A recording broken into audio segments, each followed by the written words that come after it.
For hundreds of years, many have tried to solve the enigma of the origin of crop formations. The earliest reports of crop circles date back to 1686, and Robert Plot, a scientist, was one of the very first to investigate them.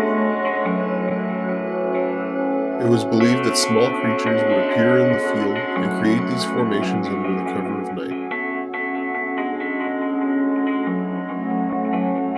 Some people have witnessed flying orbs above locations where crop circles have been formed. They believe that crop circles are directly connected to UFOs and serve as a message.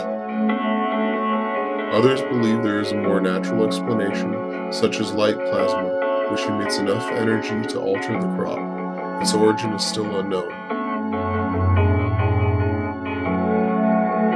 Whatever the case may be, crop circles have appeared all over the world, and the mystery surrounding them has yet to be solved.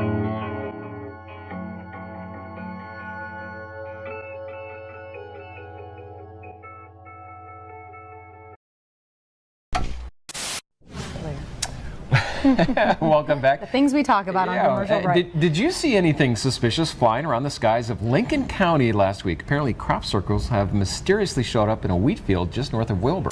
Well, people driving north of Wilbur, Washington over the last couple of days may have thought they needed to get their eyes checked. The fields of wheat are just about to be harvested, but there is something strange in one of those fields. In tonight's Fox News Extra, crop circles mysteriously showing up in a wheat field just north of a town in Washington. Is it a prankster or a message from outer space?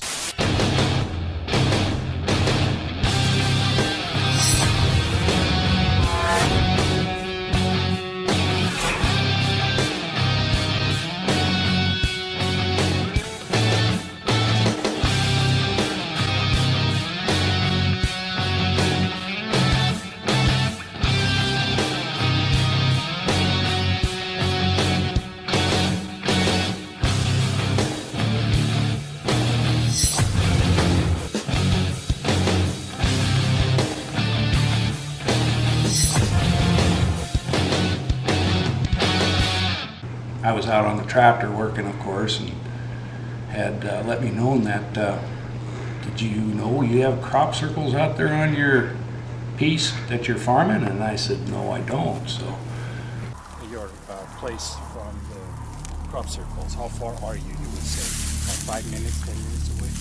Yeah, we're about 5 minutes away from here, yeah. Did you notice these formations yourself? We did not notice them. We had our neighbor call us.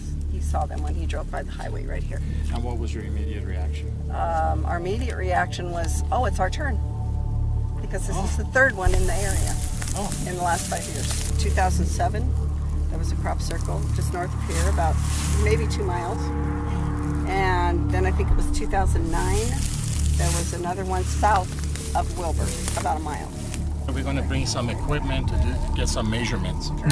And then once we got all the data and the physical evidence that we need, then we're going to set up special cameras from our base camp and observe the area at night. See if we can find out, we got night vision, see if there is anybody coming here at night, or if there is some light anomalies in the sky known as UFOs. We'll just observe. I'm the Rob. I'm with the unit here with Slav. We are here on another mission investigating the unexplained. There are crop circles right over that hill over there. We're going to take some soil samples.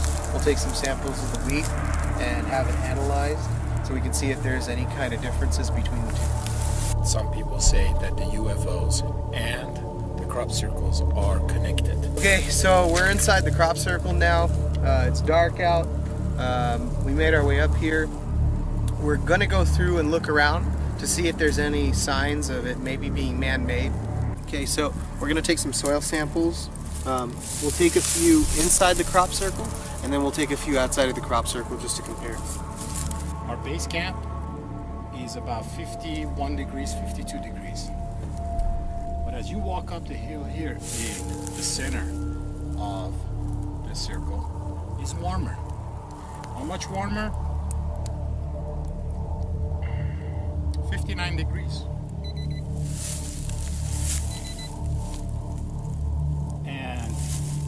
you see right there where the edge of the circle is 64 degrees. It's interesting. So we're outside of the crop circle. We're probably maybe 100 yards away from it, downhill. We're gonna do a couple of soil samples right here. So this is actually soil that has not come into contact with any part of the crop circle. So we'll go ahead and sample that. And then we'll also take a sample of the wheat to compare it to the sample that we took from the crop circle. Show the samples. Yeah, up there. We tagged it? Yeah, so we have the two soil samples and the two wheat samples that we have. These two were taken about 100 yards outside of the crop circle, and these two were taken right inside the crop circle. So we'll have them analyzed, and then we'll figure out if there's a difference. It's past 4 o'clock in the morning, and the sun is rising. We're just going to go ahead and pack it up and head out. In Cambridge, Massachusetts, not far from the hallowed halls of Harvard and MIT, is BLT Research. Nancy Talbot is the T in BLT. She's not a scientist, but she coordinates the gathering and testing of samples from crop circles. I know that there is something which will enlarge our concept of reality by studying this, that we'll learn more things. We'll learn more than we know now about what we call reality. BLT has published 3 papers about crop circles in 2 scientific journals. The study analysed the presence of a strange iron glaze in one circle. Perhaps the most critical of those early discoveries is the finding of elongated nodes, downed plants from inside the crop circles. They are markedly stretched, elongated. The man-made formations do not show this change.